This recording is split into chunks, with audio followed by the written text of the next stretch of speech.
Hi and welcome to your whole bag of tricks. Today let's see some OT activities with buttons. I chose two styles of buttons, one the classic round one and the other one is butterflies with different patterns.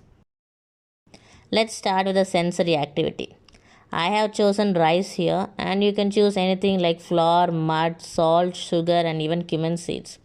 It is all based on the texture that your child is very obsessed with or absolutely hates. Hide the buttons inside the rice and ask your child to move his hands around and find them all. It is a very good sensory and fine motor training. You can also ask them to feel around and pick only the butterfly buttons. As the next level, you can blindfold your child and make them pick the buttons. Now to add more complexity, add water to the rice and now hide the buttons. You can also encourage your child to hide some buttons into the rice.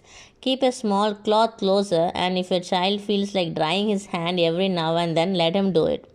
Our aim here is not to make him be uncomfortable throughout the activity. It is about making the activity more joyful that they wouldn't mind moving their hands around in a mixture that they generally would be afraid to touch. Once a child has picked out all the buttons, wait and initiate him to say no more or that's all. It will help to improve natural communication. For the next activity, get a tweezer. Make sure to get a smaller one to make the activity more challenging. You can either make them pick the buttons one by one or ask them to pick a specific color or number. To increase the complexity, move the bowl a little further away from the button. It will add more movement to the hands which make the entire activity more challenging. As a next level, you can ask the child to drop the button into any vessel or bowl with a smaller mouth. The best one would be to ask your child to put it inside a Ziploc bag.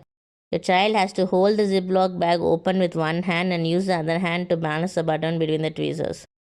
You can also choose some classic sorting activities by sorting the buttons based on their colors or size and so on.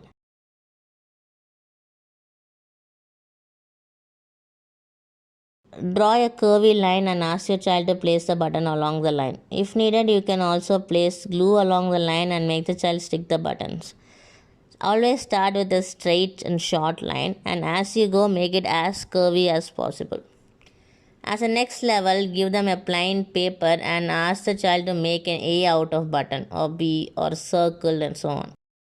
Moving on to the next activity with the same items, just drop the buttons on the paper and ask a child to use a toothpick and move the buttons to the right position along the line. It is a very good visual perception and fine motor activity. You can also increase the complexity by making them choose only one color. Give them some peppercorns and make them place 3 or 4 on each button. If the buttons do not have the grooves like this one, ask them to balance one peppercorn on each button. It is a very good concentration activity. To increase the complexity, you can give them instructions like 4 peppercorns on orange buttons, 2 on blue buttons, 1 on yellow buttons and so on. The child has to check this chart and fill the buttons with as many peppercorns as indicated.